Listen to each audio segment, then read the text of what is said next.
Hello दोस्तों। तो कैसे हैं आप लोग। आई होप आप लोग मस्त होंगे, अपनी पढ़ाई को ज़बरदस्त तरीके से कर रहे होंगे। तो हम आज पढ़ने वाले हैं एनसीईआरटी चैप्टर 2 इलेक्ट्रोकेमिस्ट्री। इसका पार्ट 1 में बना चुका हूँ। अगर आपने नहीं देखा है तो पहले उसको जाकर देखिए, उसके बाद इस वाले वीडियो को देखिए। तो वैद्युत रासायनिक सेल अभिक्रिया के गिब्स ऊर्जा 1 सेकंड में किया गया वैद्युतिक कार्य कुल प्रवाहित आवेश एवं विद्युतीय विभव के गुणनफल के बराबर होता है।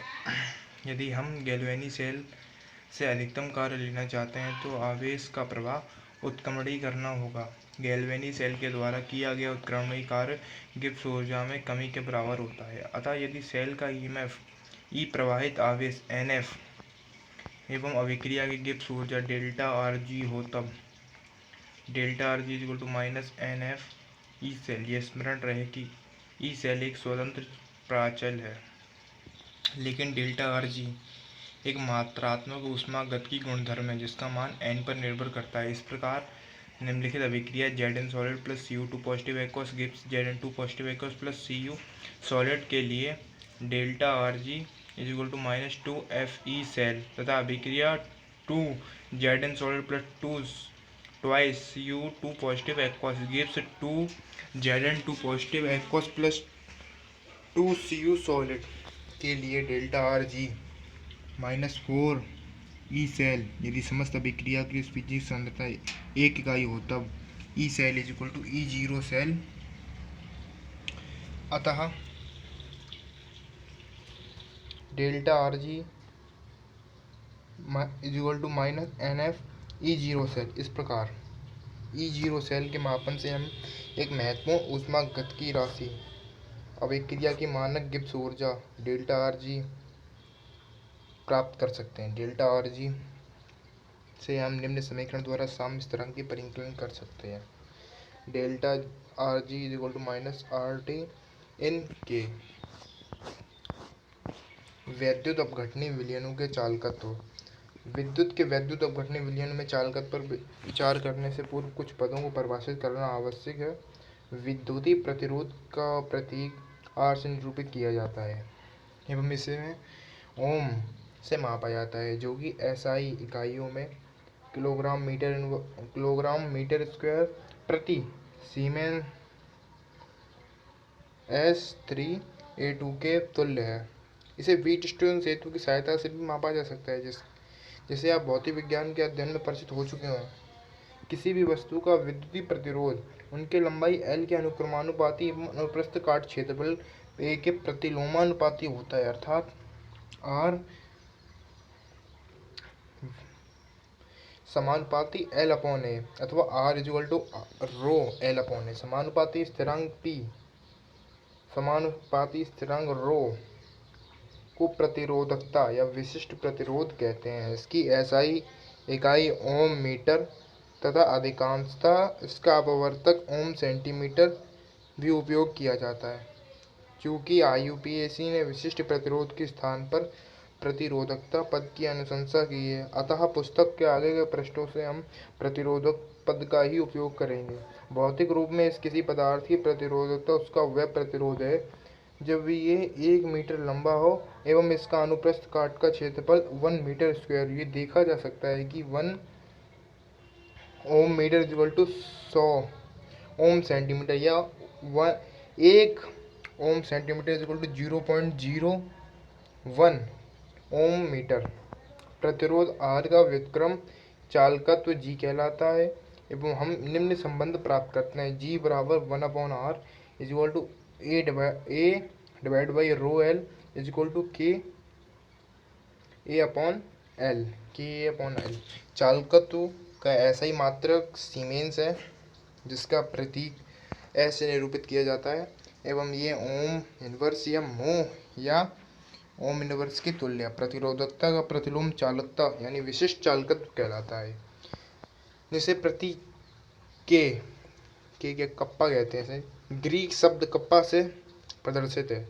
IUPAC ने इस विशिष्ट चालकत्व के स्थान पर चालकता शब्द की अनुशंसा की है, अतः आगे पुस्तक में हम चालकता शब्द का ही उपयोग करेंगे। चालकता के ऐसे ही मात्रक सीमेंस मीटर इनवर्स है, परंतु प्रायः कप्पा को सीमेंस सेंटीमीटर इनवर्स में व्यक्त किया जाता है।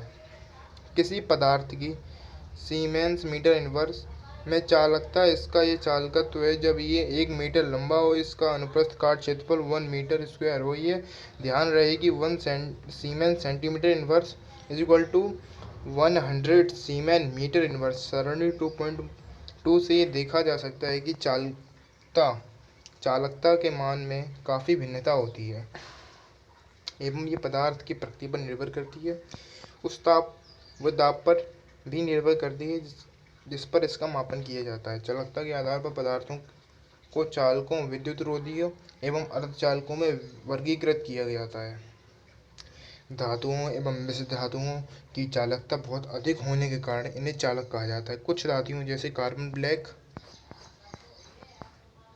कार्बन कज्जल, ग्रेफाइट एवं कुछ कार्बनिक बहुलक भी इलेक्ट्रॉनिक चालक होते हैं। कांच, चीनी, मिट्टी आदि जैसे पदार्थ जिनकी चालकता बहुत कम होती है विद्युत रोधी कहलाते हैं। कुछ पदार्थ जैसे सिलिकॉन, डोपित सिलिकॉन, गैलियम आर्सेनाइड जिनकी चालकता चालकों एवं विद्युत रोधियों के मध्य होती है अर्धचालक कहलाते हैं एवं ये महत्वपूर्ण इलेक्ट्रॉनिक पदार्थ हैं। कुछ पदार्थ जिन्हें पारिभाषिक रूप से अतिचालक कहते हैं शून्य प्रतिरोधकता या अनंत चालकता वाले होते हैं।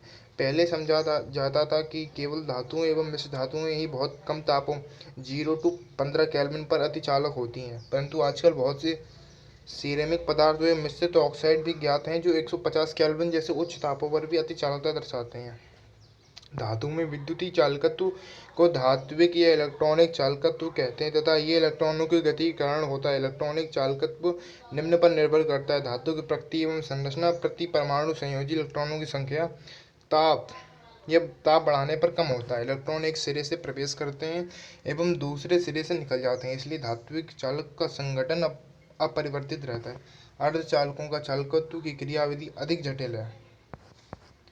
अत्यधिक शुद्ध जल में थोड़ी मात्रा हाइड्रोजन एवं हाइड्रोक्सिल आयन लगभग 10⁻⁷ मोल अवश्य होती है, जो कि इसे बहुत अल्प चालकता 3.5 × 10⁻⁵ सीमेन मीटर इनवर्स प्रदान करते हैं। वैद्युत अपघट्य जल में घोलने पर अपने आयन विलयन को प्रदान करते हैं, जिसमें विलयन की चालकता बढ़ जाती है। विलयन में उपस्थित आयनों के कारण विद्युत के चालकत्व को वैद्युत अपघटनी या आणिक चालकत्व कहते हैं। वैद्युत अपघटनी विलयनियों की चालकता निम्नलिखित पर निर्भर करती है: मिलाए गए वैद्युत अपघट्य की प्रकृति, उत्पन्न आयनों का आमाप एवं उनका विलायक योजन।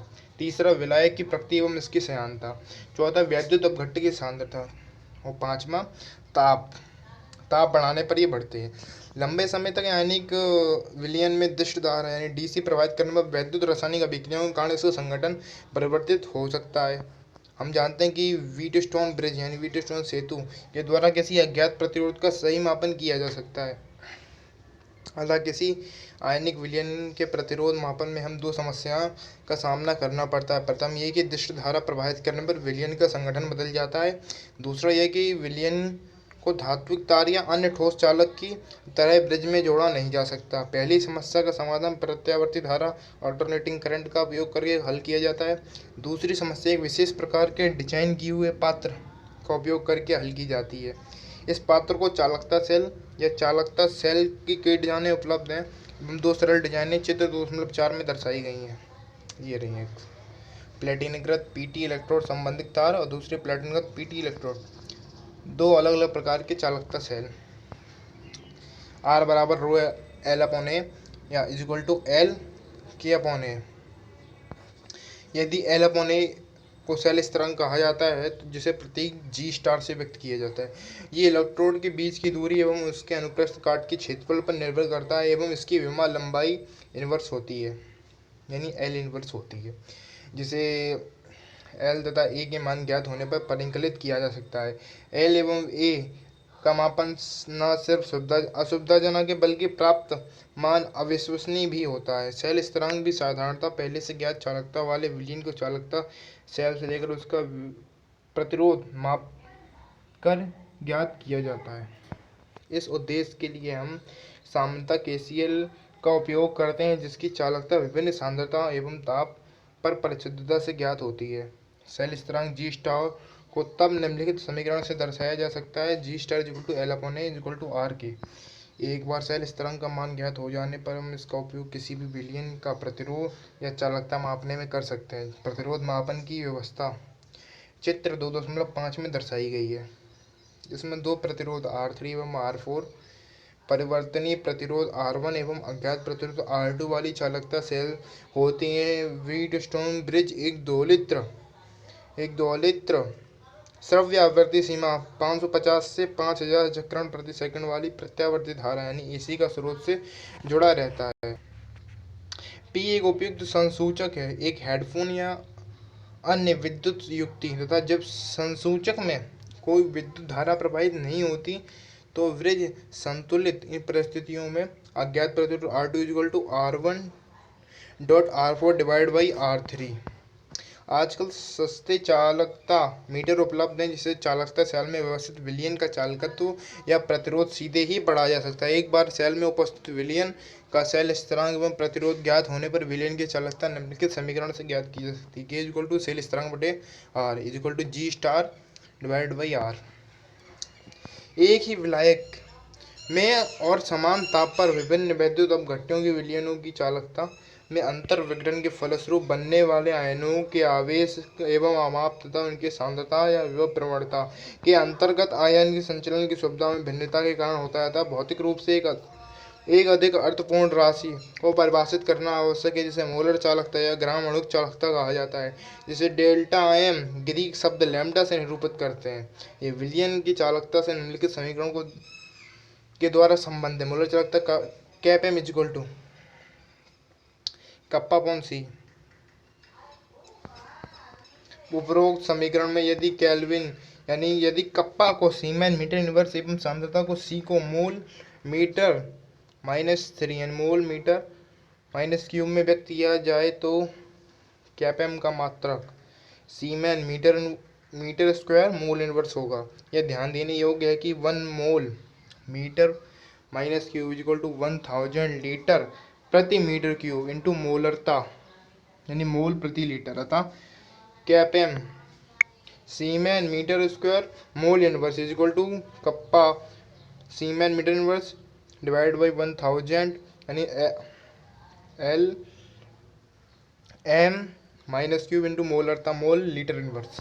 यदि हम कप्पे का मात्रक सीमेन सेंटीमीटर इनवर्स एवं सांद्रता का मात्रक मोल सेंटीमीटर -क्यूब लें तब EM का मात्रक सीमेन सेंटीमीटर स्क्वायर मोल इनवर्स होगा। इसे निम्नलिखित समीकरण का उपयोग कर परिकलित किया जाता है: cap M is equal to kappa into 1000 divide by मोलरता। समानता दोनों प्रकार के मात्रक प्रयुक्त की जाती है जो परस्पर निम्नलिखित समीकरण से संबंध है: 1 siemens metre square mole inverse is equal to 10⁴ siemens centimetre square mole inverse, या 1 siemens centimetre square mole inverse is equal to 10⁻²4 siemens metre square mole inverse.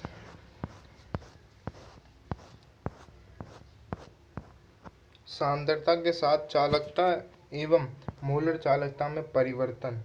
वैद्युत अपघट्य की सांद्रता में परिवर्तन के साथ साथ चालकता एवं मोलर चालकता दोनों में ही परिवर्तन होता है। दुर्बल एवं प्रबल दोनों प्रकार के वैद्युत अपघट्यों की सांद्रता घटाने पर चालकता हमेशा घटती है।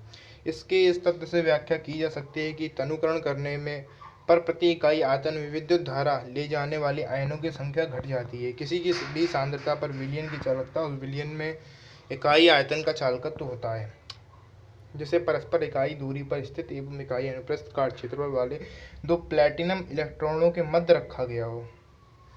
ये निम्नलिखित समीकरण से स्पष्ट है: G इज इक्वल टू के ए अपॉन एल। किसी दी गई सांद्रता पर एक विलयन की मोल चालकता उस विलयन के V आयतन का चालकत्व है जिसे विद्युत अपघट्य का एक मोल घुला हो तथा जो एक दूसरे से इकाई दूरी पर स्थित हो। ए अनुप्रस्थ काट क्षेत्रफल वाले दो इलेक्ट्रॉनों के मध्य रखा गया हो था। Cap M is equal to kappa A divide by L.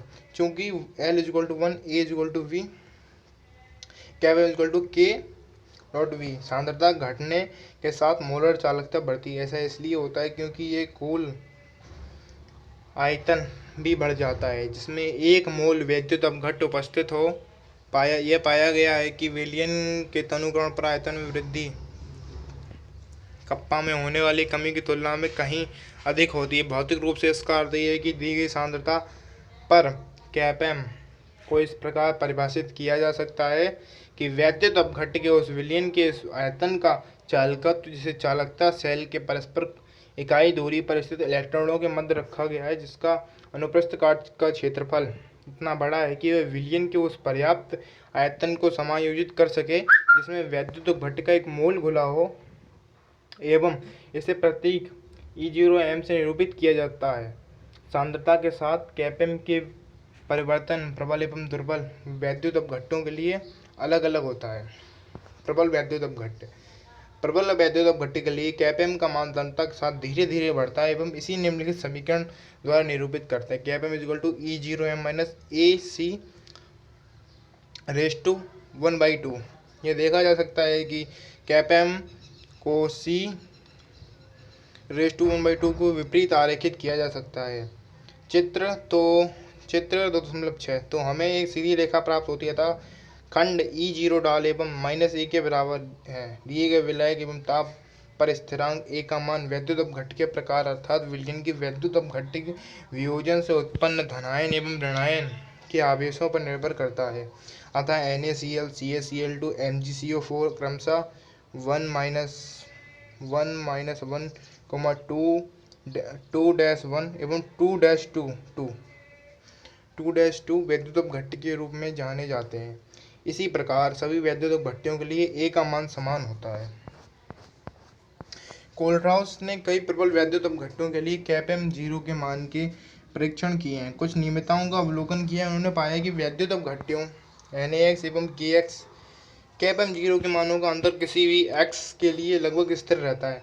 उदाहरण के लिए 298 केल्विन पर cap M 0 KCl minus cap M 0 NaCl is equal to cap M 0 KBr minus cap M 0 NaBr, cap M 0 Ki minus cap M 0 NaI लगभग समान है 23.4 siemens centimetre square mole inverse के। तो इसी प्रकार पाया गया कि cap M 0 NaBr minus cap M 0 NaCl is equal to cap M 0 KBr minus cap M 0 KCl लगभग समान है 1.8 siemens centimetre square mole inverse के। उपयुक्त प्रेक्षणों के आधार पर आयनों का स्वतंत्र अभिगमन कोलराउस नियम दिया है। कोलराउस के इस नियम के अनुसार प्रबल एक वैद्युत अपघट्य की सीमांत मोलर चालकता उसके धनायनों एवं ऋणायनों के अलग अलग योगदान के योग के बराबर निरूपित किया जा सकता है। इस प्रकार यदि λ0 Na positive plus λ0 Cl negative क्रमशः सोडियम एवं क्लोराइड आयनों की सीमांत मोलर चालकता हो तो सोडियम क्लोराइड की सीमांत मोलर चालकता निम्नलिखित समीकरण द्वारा दी जा सकती है। Cap M 0 NaCl is equal to λ0 Na positive plus λ0 Cl negative. व्यापक रूप से एक वैद्युत अपघट्य वियोजन पर V पॉजिटिव धनायन तथा V नेगेटिव ऋणायन देता है तथा इसकी सीमांत मोलर चालकता निम्नलिखित समीकरण द्वारा दिया जा सकता है। Cap M 0 is equal to V positive λ0 positive plus V negative λ0 negative. यहाँ λ0 पॉजिटिव एवं λ0 नेगेटिव धनायन एवं ऋणायन की सीमांत मोलर चालकताएं हैं। 298 केल्विन पर कुछ धनायनों और ऋणायनों के λ0 के मान सारणी 2.4 में दिए गए हैं, जैसे कि ये दिए गए। और दुर्बल वैद्युत अपघट्य एस्टिक अम्ल जैसे दुर्बल वैद्युत अपघट्य उच्च सांद्रता पर अल्प वियोजित होते हैं। अतः ऐसे वैद्युत अपघट्य के कैपेम के तनुता के साथ परिवर्तन वियोजन की मात्रा में वृद्धि के कारण होता है। परिणाम स्वरूप एक मोल वैद्युत अपघट्य वाले विलयन के कुल आयतन में आयनों की संख्या बढ़ती है। इन प्रकरणों में विशेषता अल्प सांद्रता के समीप तनुकरण पर Δm तेजी से बढ़ता है। चित्र 2.6 था। कैपेम 0 का मान कैपेम के शून्य सांद्रता तक बहिवेशन द्वारा प्राप्त नहीं किया जाता। अनंत तनुता अर्थात सांद्रता C लिमिट 0 वैद्युत अपघट्य पूर्णतः विहित हो जाता है, यानी अल्फा इज इक्वल टू 1, परंतु इतनी कम सांद्रता पर विलयन का चालकता इतनी कम हो जाती है इसके वास्तविक मान को कोई भी नहीं नाप जा सकता। अतः दुर्बल वैद्युत अपघट्यों के लिए कैपेम 0 कोलराउस के आयनों के स्वतंत्र अभिगमन नियम का उपयोग कर प्राप्त किया जा सकता है। उदाहरण 2.8। किसी भी सांद्रता C पर यदि वियोजन की मात्रा अल्फा हो, सांद्रता C पर मोलर चालकता कैपएम एवं सीमांत मोलर चालकता कैपएम 0 के अनुपात के सन्निकट मान रखा जाता है तो इस प्रकार alpha equal cap M divide by cap M. Acetic अम्ल जैसे दुर्बल वैद्युत घट्ट के लिए K base A equal to C alpha square divide by 1 minus alpha is equal to C lambda square cap M square cap M M square divide by cap M zero square 1 minus lambda M divide by lambda zero M is equal to C A square M lambda zero M cap M zero M bracket cap M zero M minus cap M. Kohlrausch नियम के अनुप्रयोग। आयनों के स्वतंत्र विगमन के Kohlrausch नियम का उपयोग कर किसी वैद्युत अपघट्ट के आयनों कैप एम जीरो तथा के मानों कैप एम जीरो एम का परिकलन करना संभव है। इसके अतिरिक्त यदि हम दी गई सांद्रता C पर कैप एम एवं कैप एम जीरो के मान ज्ञात हैं तो एस्टिक अम्ल जैसे दुर्बल वैद्युत भट्टियों के लिए इनका वियोजन स्थिरांक ज्ञात करना भी संभव है। तो आज के लिए बस इतना ही दोस्तों, और मिलते हैं इसके पार्ट 3 पर। तब तक के लिए बाय बाय। अगर वीडियो आपको अच्छा लगा हो तो लाइक करें, सब्सक्राइब करें। Thank you for watching.